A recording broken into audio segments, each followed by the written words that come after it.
deixa eu perguntar para vocês uma coisa. Vocês já pararam para perceber, já pararam para reparar em como esse mundo está ficando completamente... Já perceberam que esse mundo está ficando completamente doido, completamente maluco? O que era verdade já não é mais verdade. O que era a realidade já não é mais realidade. Existem muitas verdades por aí. Já não existe mais uma verdade absoluta. Não é isso que as pessoas falam? As pessoas falam assim, eu respeito a sua verdade, você tem que respeitar a minha verdade. Ué, mas espera aí, quem está com a verdade? Né? A gente tem que sempre pensar isso. E vocês já pararam para perceber também que não somente o mundo está confuso, mas as pessoas também estão confusas. Você pergunta para uma pessoa, e aí, o que você vai fazer da sua vida? Às vezes a pessoa vai olhar para você assim e vai falar, eu não sei o que eu vou fazer da minha vida. As pessoas hoje em dia, como dizia meu irmão antigamente, elas não sabem se elas querem casar ou comprar uma bicicleta. Elas estão tão confusas que elas pensam assim, eu não sei se eu caso, se eu compro uma bicicleta ou se eu compro uma borracha. Por quê? Porque são muitas opções. As pessoas estão completamente confusas, elas não sabem mais o que elas querem. Elas não têm mais um foco, uma determinação. E o mundo está maluco, o mundo está muito doido. Inclusive, e talvez esse seja um grande mal, isso também está acontecendo dentro da igreja como um todo. As pessoas dentro das igrejas muitas vezes estão confusas a respeito de sua própria identidade, a respeito daquilo que Deus diz sobre elas, a respeito do que elas são e do que elas querem para a vida delas. As pessoas estão confusas, nós estamos vivendo em um mundo completamente confuso. Por isso que nesta noite eu gostaria de compartilhar com os irmãos a mensagem com o seguinte título, que é identidade. Uau, forte. Você sabe qual é a sua identidade, irmão? Você sabe o que você está fazendo aqui essa noite? Você sabe o porquê que você está aqui? Você já se perguntou a respeito disso? Eu gostaria de compartilhar com os irmãos o texto que está em 1 Samuel, capítulo 29, dos versículos 1 ao versículo 10. Ajuntaram os filisteus todos os seus exércitos em Afeca, e acamparam-se os israelitas junto à fonte que está em Jezreel. Os príncipes dos filisteus se foram para lá com centenas e com milhares, e Davi e seus homens iam com Aquis na retaguarda. Disseram então os príncipes dos filisteus: estes hebreus, o que fazem aqui? Respondeu Aquis aos príncipes dos filisteus: não é este Davi, o servo de Saul, rei de Israel, que esteve comigo há muitos dias ou anos, e coisa nenhuma achei contra ele desde o dia em que, tendo desertado, passou para mim até ao dia de hoje.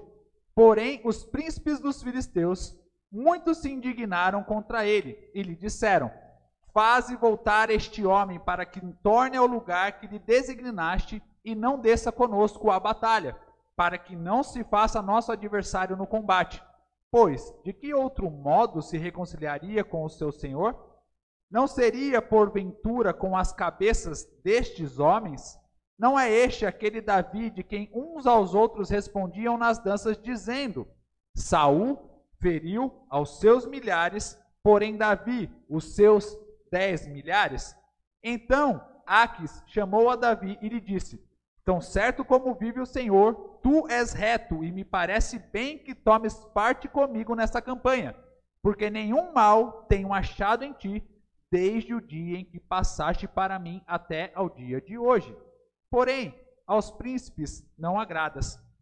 Volta, pois, agora, e volta em paz, para que não desagrades aos príncipes dos filisteus. Então Davi disse a Aquis: porém, o que fiz eu? Ou o que achaste no teu servo desde o dia em que entrei para o teu serviço até hoje, para que não vá pelejar contra os inimigos do rei, meu senhor? Respondeu, porém, Aquis e disse a Davi: bem o sei, e que, na verdade, aos meus olhos és bom como um anjo de Deus. Porém, os príncipes dos filisteus disseram: não suba este conosco à batalha. Levanta-te, pois, amanhã de madrugada com os teus servos que vieram contigo, e levantando-vos, logo que haja luz, parti. Então, versículo 11, então Davi de madrugada se levantou, ele e os seus homens, para partirem e voltarem à terra dos filisteus. Os filisteus, porém, subiram a Jezreel. Amém? Irmãos, esse texto lido de uma maneira muitas vezes corrida, de uma maneira talvez desatenta, nós não percebemos tudo o que está acontecendo nessa situação e nesse contexto, nessa mensagem. Os irmãos pararam para perceber que tem alguma coisa estranha aí? O que, pastor? Davi está indo para mais uma de suas batalhas. Davi, depois que venceu Golias, ele se tornou um guerreiro muito hábil com as mãos, com as espadas, e ele feria milhares e milhares de pessoas. Ele era um guerreiro forte, muito habilidoso. As pessoas de Israel diziam para ele assim que Saul feriu milhares, mas Davi dezenas de milhares, 10 milhares. Ou seja, que Davi era maior do que Saul nas batalhas. Tá, tudo bem. E o que está dizendo aqui especificamente no versículo 29, no capítulo 29? Calma, nós já vamos chegar lá. O que aconteceu? Davi, por sofrer tanta perseguição de Saul, por ser tão perseguido devido ao ciúme, à inveja de Saul, ele teve que fugir, porque senão Saul tiraria a vida de Davi. Saul queria matar, acabar, destruir com a vida de Davi e de seus familiares, tudo por causa de inveja e de ciúmes. Nós vimos que Saul, devido a grandes erros que ele cometeu no reinado dele, ele perdeu o seu reinado. Deus ficou desgostoso com o reinado dele e mandou ungir um outro rei, que no caso seria Davi. Ele não tinha o conhecimento disso, mas de uma certa maneira ele ficou enciumado com aquilo que Davi fazia, com aquilo que Davi tinha, e queria acabar com a vida de Davi. Tudo bem, Davi, por várias e várias vezes, tentou fugir de Saul dentro de Israel. Davi se escondeu em cavernas, Davi se escondeu nos montes, se escondeu de várias maneiras, correu, fugiu. Davi, inclusive, chegou a se esconder onde os sacerdotes ficavam. E lá ele contou uma mentira no qual ele falava: olha, eu estou trazendo uma mensagem do rei. Eu sou um mensageiro do rei. Me permitam comer alguma coisa, me permitam me alimentar e alimentar os que estão comigo, para que então eu possa continuar essa viagem. Os sacerdotes permitiram. Vieram depois os mensageiros de Saul, viram o que aconteceu, que os sacerdotes permitiram que Davi se alimentasse e levasse uma espada, e acabaram com a vida dos sacerdotes. E aí o que acontece? Davi estava cansado de fugir. Imaginem vocês, irmãos, um inimigo atrás de vocês em todos os momentos, em todas as horas, tentando acabar com a vida de vocês, querendo destruir, acabar com a sua família. Davi então tomou uma decisão de sair de Israel e ir para a cidade dos filisteus. Aí vocês podem me perguntar, mas espera aí, pastor, você está querendo me dizer que ele decidiu se refugiar entre os inimigos de Israel? Sim, Davi decidiu se refugiar entre os inimigos de Israel. Tamanha era a sua perseguição. Ele falou assim: se eu me refugiar entre os filisteus, entre os nossos piores inimigos, lá Saul não vai atrás de mim. E foi realmente o que aconteceu. Em 1 Samuel, capítulo 27, do versículo 1 ao 4, a gente vai ver isso que Davi fez. Vamos acompanhar? Disse, porém, Davi consigo mesmo: pode ser que algum dia venha eu a perecer nas mãos de Saul. Nada há, pois, melhor para mim do que fugir para a terra dos filisteus, para que Saul perca de todas as esperanças e deixe de perseguir-me por todos os limites de Israel. Assim me livrarei da sua mão. Dispôs-se Davi e com 600 homens, irmãos, que com ele estavam, passou a Aquis. Aquis aqui era o rei dos filisteus, filho de Maoque, rei de Gate e também dos filisteus. Gate era a cidade onde ele vivia, que seria ali a parte da capital. Habitou Davi com Aquis em Gate, ele e os seus homens, cada um com a sua família.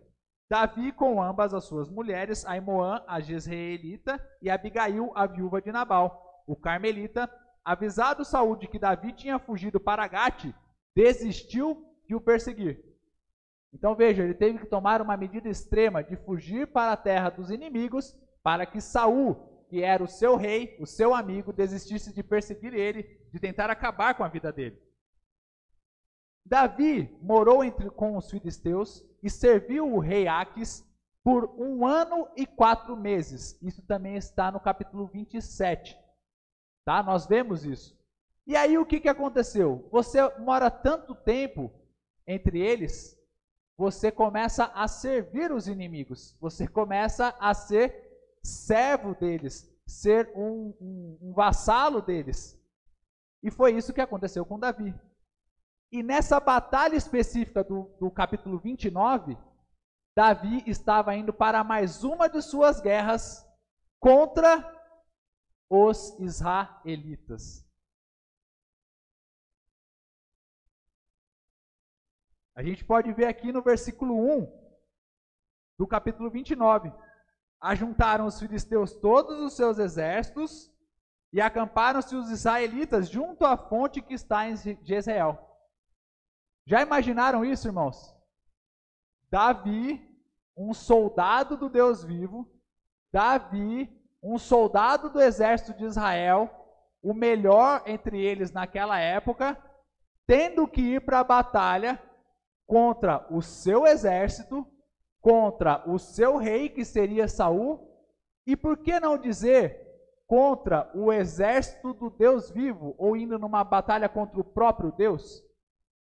Porque se Deus estava com Israel nas suas batalhas, e Israel era o seu povo escolhido, talvez Davi estava indo também nessa batalha contra o próprio Deus. Pensem nisso. Só que o que aconteceu?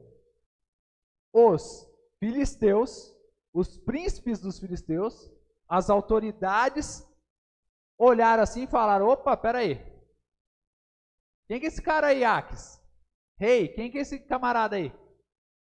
Aí Aques falou para eles: vocês não sabem? Esse daqui é Davi, o famoso Davi. Davi, gente, é ele.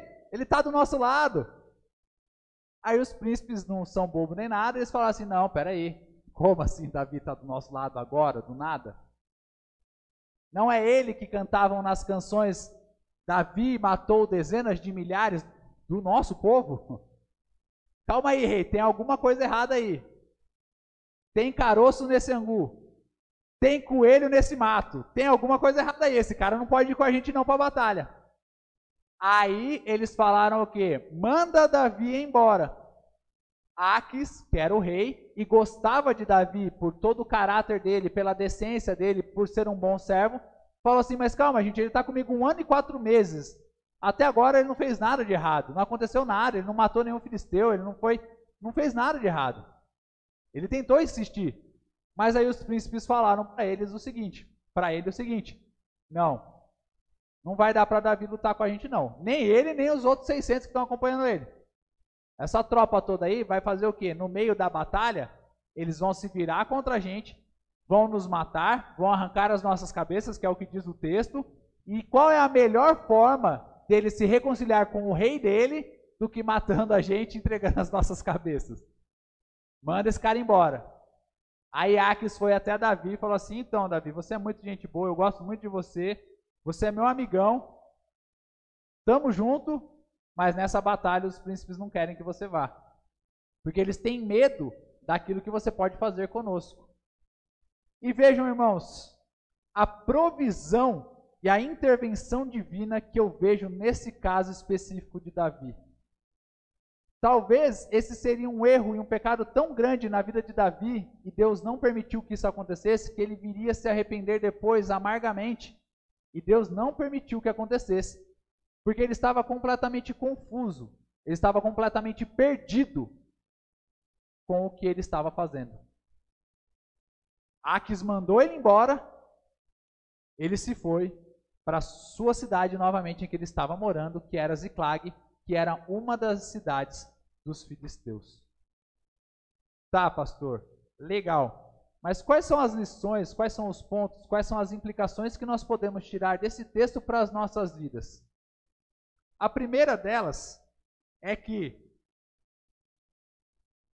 primeiramente, irmãos, nós precisamos definir o nosso alvo.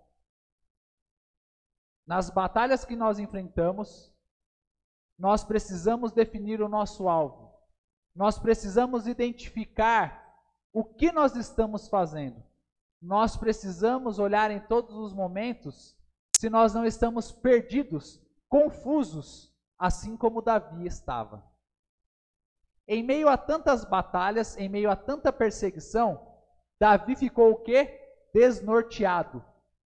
Ele já não sabia quem era o seu amigo, ele já não sabia quem era o seu inimigo, ele já não sabia quem era o seu compatriota, ele já não sabia quem ele tinha que atacar. Ele só sabia que ele tinha que batalhar, batalhar e batalhar. Davi, nessa situação, estava parecendo aquele jogador de futebol, aquele atacante camisa 9, que no último minuto do segundo tempo vai lá para a área para afastar a bola do seu campo. Mas ele vai e acaba fazendo um belo de um gol contra. Era isso que Davi estava aparecendo ali naquele momento. Ele quase fez um gol contra. Ele quase foi contra o seu próprio povo, mas Deus naquele momento não permitiu. E será que nas nossas vidas, muitas vezes, nós não estamos confusos com relação a tudo que está acontecendo? A igreja, e eu não digo a nossa, aqui não é isso, mas a igreja não está dividida. Dividida por questões políticas, dividida por questões do que é pecado, do que não é pecado, dividida com relação a opiniões, dividida com relação a isso, dividida com relação àquilo. Às vezes nós temos tantas divisões que estamos divididos até mesmo dentro das nossas próprias casas, dentro das nossas próprias residências. Devido a tanta confusão, a tanta batalha, a tanta informação que nós estamos vivendo, que nós estamos ouvindo de fora, nós estamos nos dividindo. Nós estamos confusos. Nós não sabemos mais qual é o nosso alvo. Muitas vezes eu estou brigando com o irmão X, com o irmão Y, com o irmão Z, mas nós nos esquecemos que a nossa batalha não é contra a carne, mas contra principados e potestades do ar. Nós, como igreja, muitas vezes estamos perdendo o nosso tempo batalhando internamente um tempo precioso do qual nós poderíamos estar batalhando contra o inimigo lá fora, ganhando almas para Jesus. Saqueando o inferno, como dizem. Nós estamos, às vezes, tão presos nas nossas birras, nas nossas brigas internas. Ah, eu não gosto de tal pessoa, eu não gosto daquele, eu não vou com a cara do outro. Que acontece, nós perdemos tempo com isso e não ganhamos tempo para a obra de Deus, para a obra de Jesus. Essa semana, por exemplo, aconteceu algo do qual me chamou muita atenção. Um pastor foi perguntado na rede social dele o que ele achava sobre casamento homoafetivo. O pastor disse que ele achava que aquilo era pecado e que aquilo não poderia ser praticado dentro da igreja. Se nós formos para a Bíblia, é isso que a Bíblia nos diz. Ainda assim, pessoas foram cristãs e o criticaram devido ao posicionamento dele e à atitude dele. Pregar contra pecado, pregar sobre que nós precisamos ter uma vida de santificação, pregar sobre qual é o papel da igreja, tem se tornado cada vez mais difícil, não pelo que os outros de fora pensam, porque a gente já sabe quais são as armas, quais são as batalhas que as pessoas vão usar. O mais difícil é quando o tiro vem de dentro, quando é interno. E nós precisamos ter isso em nossas mentes. Nós estamos juntos nessa batalha, irmãos. Nós não estamos em paz, nós estamos em guerra. Lembrem-se disso em todos os momentos. Nós estamos em guerra. Todas as vezes nós cantamos, e nós já cantamos inúmeras vezes aqui também na nossa igreja, que quem é o nosso general? É Cristo. Seguimos os seus passos. Mas de vez em quando, às vezes a gente está batalhando entre nós mesmos e nós esquecemos de seguir o nosso general, que é Cristo. Devido a essa confusão que Satanás tem colocado dentro da igreja. Então, o primeiro ponto para definirmos a nossa identidade, para percebermos qual é o papel nosso como igreja, como seres humanos dentro da igreja, é definir o nosso alvo. Satanás é ruim, Satanás não presta. Amém, irmãos? Amém, glórias a Deus. O irmão aqui até bateu palma, né, irmão? Amém? Glória a Deus por isso. Então, Satanás é ruim, Satanás não presta. E como eu já disse na semana passada, vocês se lembram que Satanás está colocando na mente das pessoas, através da mídia, através das coisas, que ele é bom, que ele não é tão ruim assim, que na verdade Deus é mau, que Deus quer destruir vocês, Deus não quer ver a felicidade de vocês, Deus quer acabar com todos, Deus é mau. Deus não te ama. Mas Satanás é bom. Satanás quer ver sua felicidade. Satanás quer ver seu prazer. Satanás quer ver sua alegria. Ó a confusão. Ó a salada mista aí. Aí você já não sabe mais o que é o que. Mas isso nós precisamos ter o nosso alvo bem definido. Deus é bom. Ele é o nosso general. Nós estamos nessa batalha do lado de Deus e dos que estão do lado de Deus também.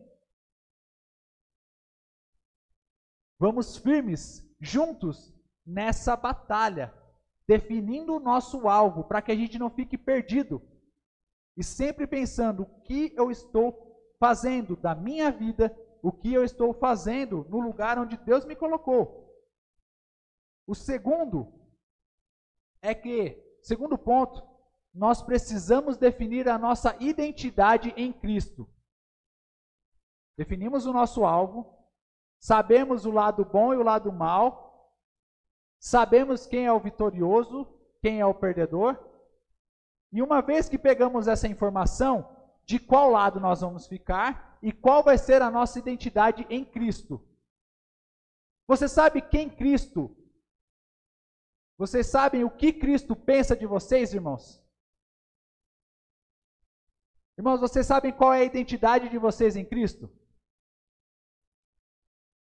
Hoje nós cantamos aqui uma mensagem a respeito disso. O Senhor Jesus, quando estava com os seus discípulos, ele já sabia bem qual era a sua identidade. Ele já sabia que ele era o Salvador.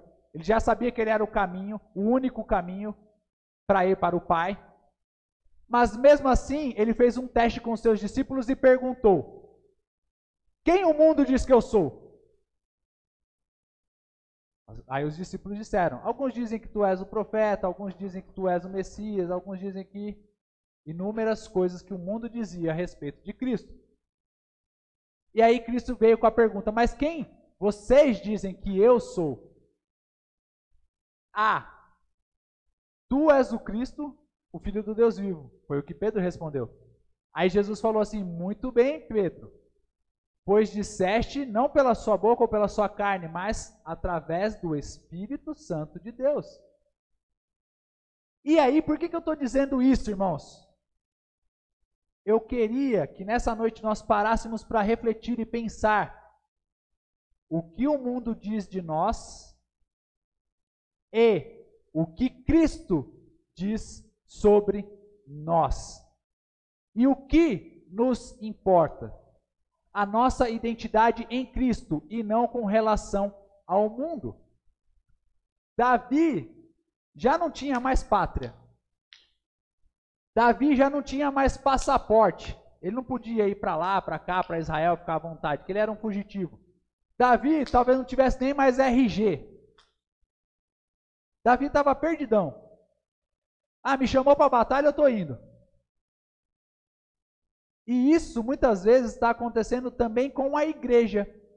Será que nós sabemos qual é a nossa identidade em Cristo? Ou a gente, muitas vezes, eu e você, estamos nos parecendo com o que o mundo diz para que nós sejamos? O mundo nos chama de intolerantes, o mundo nos chama de radicais, o mundo nos chama de fundamentalistas, o mundo nos chama de inúmeras coisas. Cristão chato. Quem já foi chamado de crente chato? Amém? Os irmãos, amém, amém, amém, pastor, amém. Já fui chamado de crente chato. Por quê? Muitas vezes você tentou evangelizar uma pessoa, falar de Jesus, Jesus é o caminho. Aí o cara marado olhou para você e falou assim: você é um crente chato, hein? Você é chato, você é intolerante, você... Mas o que a gente está falando? Aquilo que Cristo diz para nós falarmos. O Senhor Jesus Cristo já definiu a nossa identidade, nos dizendo que somos santos, que somos salvos, e, além disso, que nós precisamos pregar o seu evangelho, fazer a sua obra, proclamar a sua mensagem para as pessoas. Esses dias eu ouvi um vídeo de um rapaz dizendo: esses cristãos que estão apoiando o pastor que falou a respeito do casamento, eles são intolerantes. Eles dizem que eles são santos, mas não são. E aí, irmão, você é santo ou você não é santo? Vou fazer uma pesquisa rápida, uma enquete aqui na nossa igreja. Você é santo? Amém? Você é santo ou não é santo, irmão? Amém. Glória a Deus. Sabe por quê? Não porque eu sou livre de pecados ou porque eu não tenha pecados, mas porque Jesus disse que eu sou santo através do seu sangue, sou puro através do seu sangue, e que eu devo viver uma vida de santificação, então eu sou santo. O que Jesus diz sobre mim, o que a palavra diz sobre mim e sobre vocês, essa é a verdade. O que o mundo diz sobre nós não importa.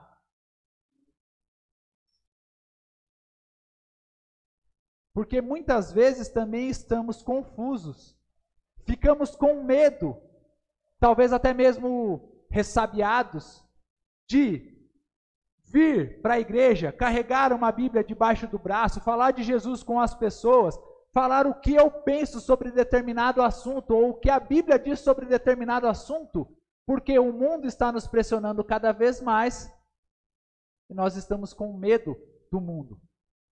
Mas, irmãos, as nossas vozes precisam ecoar entre as nações.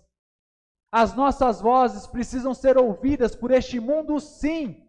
Nós não podemos nos calar diante do mundo, diante da sua imoralidade, diante da sua impureza. Nós não podemos nos calar.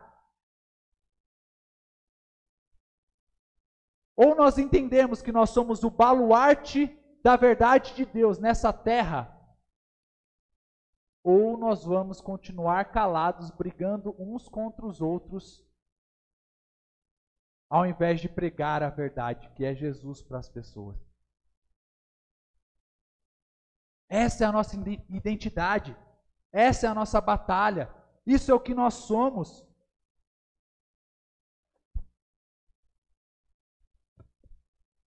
O que eu sou, tanto aqui quanto lá fora, importa para Deus. O que eu sou, tanto aqui na igreja, quanto em minhas redes sociais, importa para Deus.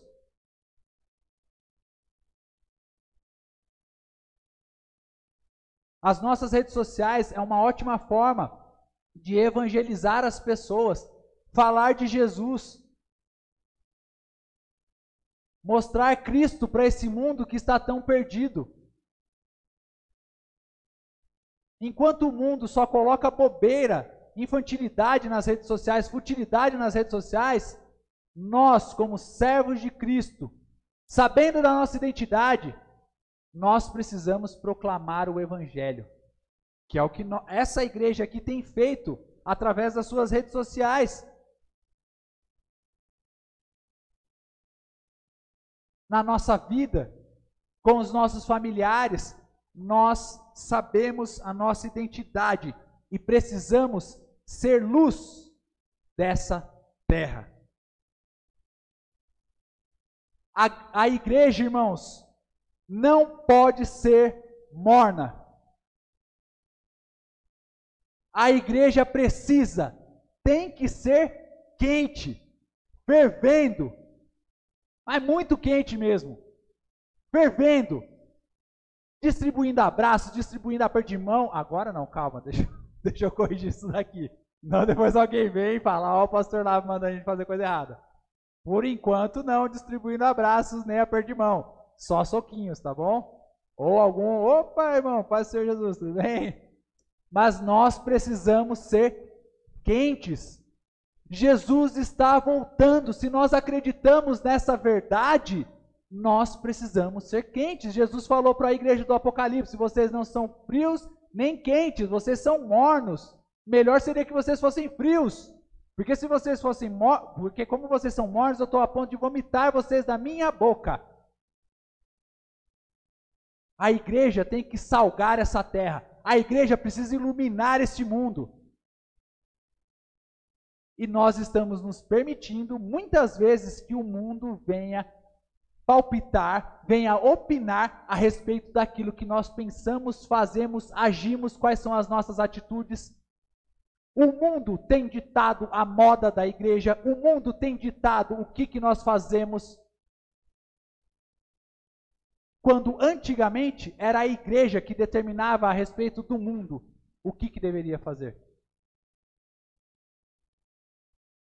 Nós não podemos deixar que o mundo tome conta da igreja.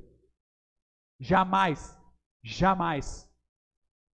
Enquanto eu estiver nessa terra, eu continuarei batalhando pela verdade do Senhor Jesus Cristo, não deixando entrar na minha vida, na vida da minha família, as mentiras de Satanás e do mundo.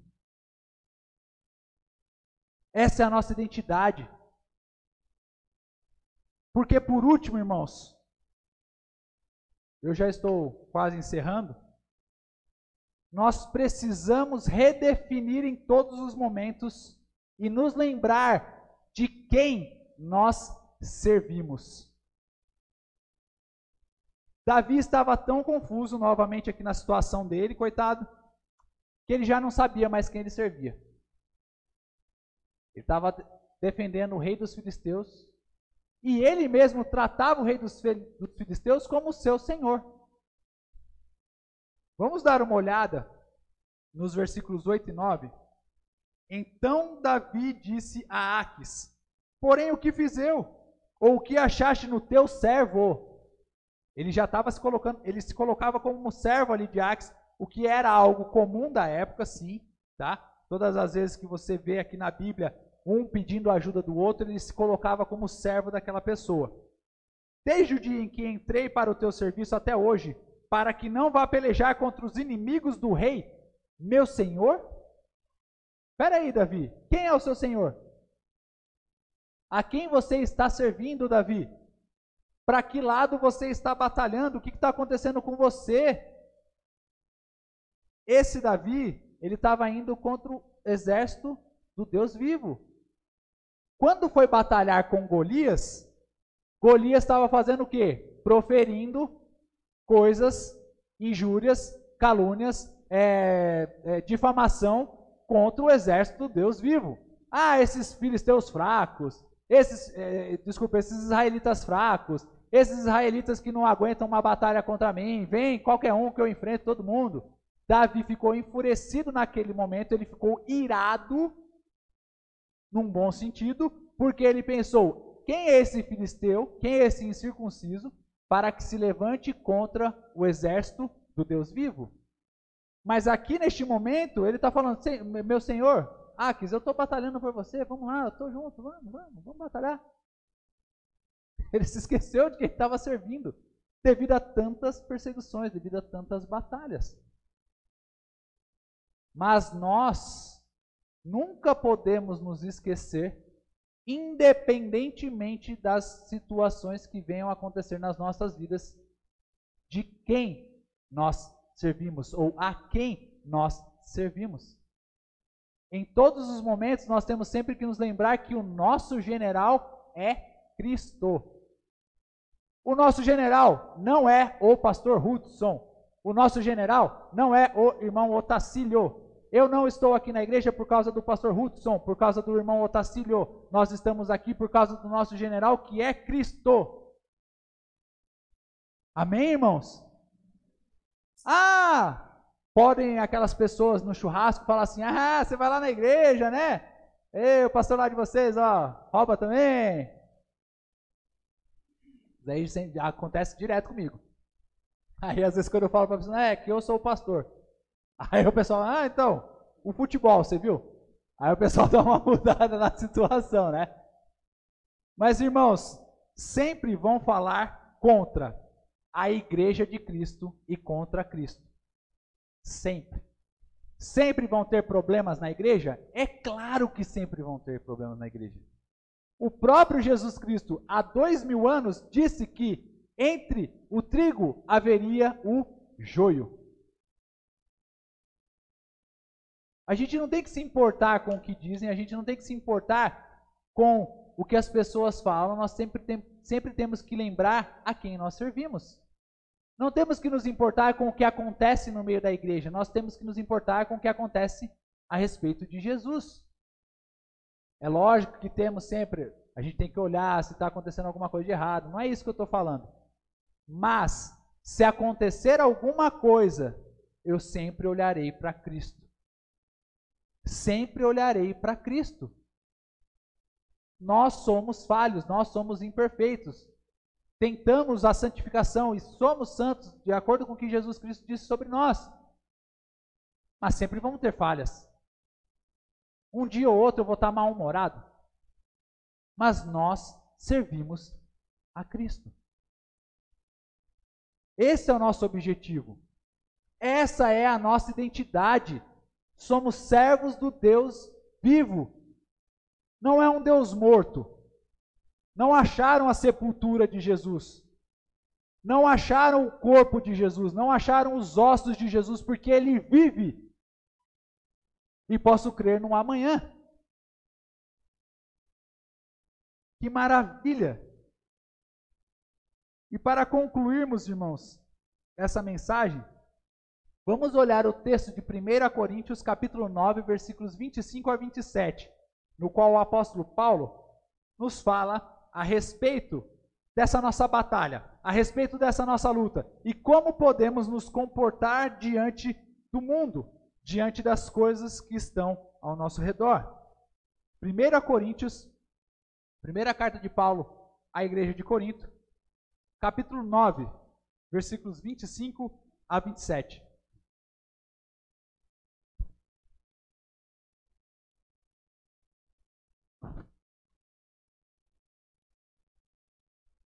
Amém? Os irmãos acharam? Ele diz o seguinte: todo atleta em tudo se domina, aqueles para alcançar uma coroa corruptível, nós, porém, a incorruptível. Versículo 26. Assim corro também eu, não sem meta, assim luto, não como desferindo golpes no ar, mas esmurro o meu corpo e o reduzo à escravidão, a escravidão de Cristo aqui no caso, para que, tendo pregado a outros, não venha eu mesmo a ser desqualificado. E eu gostaria de chamar a atenção, principalmente para o versículo 26, no qual ele diz o seguinte: não corro eu sem alguma meta, e não estou por aí desferindo socos como alguém que bate no ar. O que acontece? O apóstolo Paulo estava ali pregando para uma igreja que vivia na região da Grécia. E nós sabemos que na Grécia, desde aquela época, tinham vários jogos. Tanto é que um deles foi o que veio até a nossa época agora, que são os Jogos Olímpicos, em que os atletas batalham por uma medalha de ouro. Medalhão lá no peito, ele entra no hall lá dos deuses, né, dos falsos deuses, do Olimpo, e o apóstolo Paulo está falando assim: nós também somos iguais a esses atletas. Eu, pelo menos, sou igual a esses atletas. Eu tenho um foco, eu tenho um objetivo. Eu não estou correndo por aí só por correr, eu não estou por aí sem meta. Eu não estou desferindo golpes como se alguém estivesse dando socos no ar. Eu tenho um objetivo, eu tenho uma meta.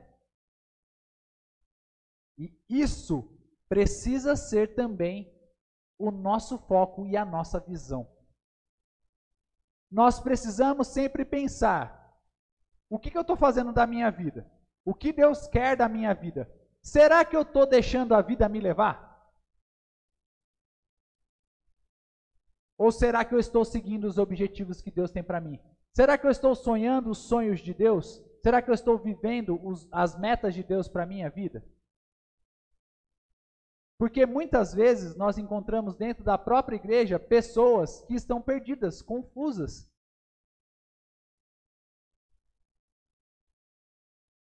Não sabem o que querem, não sabem o que estão vivendo, estão confusas.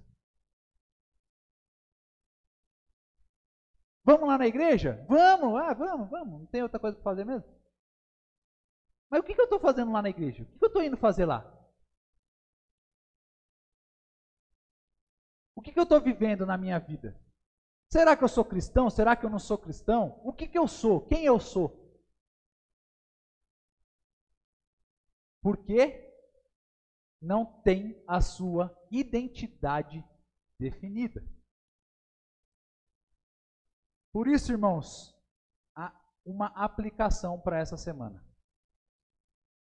Eu gostaria que tanto eu quanto os irmãos nos uníssemos nessa semana e orássemos a respeito, primeiramente, perguntando para Deus quem nós somos, qual é a sua vontade para nós, ó Pai, e como nós podemos, sendo igreja, influenciar o mundo em que nós estamos inseridos, o bairro em que nós estamos inseridos, a cidade em que nós estamos inseridos.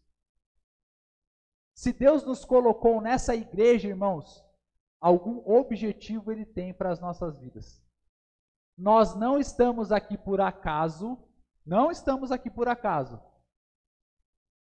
Deus, na sua infinita bondade e na sua vontade soberana, me colocou aqui, colocou o irmão aqui, colocou a irmã aqui, para que daqui tirássemos algo para as nossas vidas.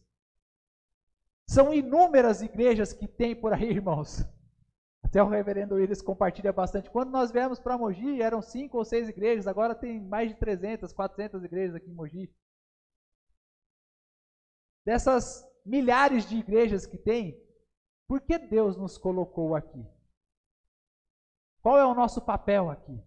O que nós podemos fazer? Como nós podemos crescer? Como nós podemos influenciar o mundo ao nosso redor? Amém?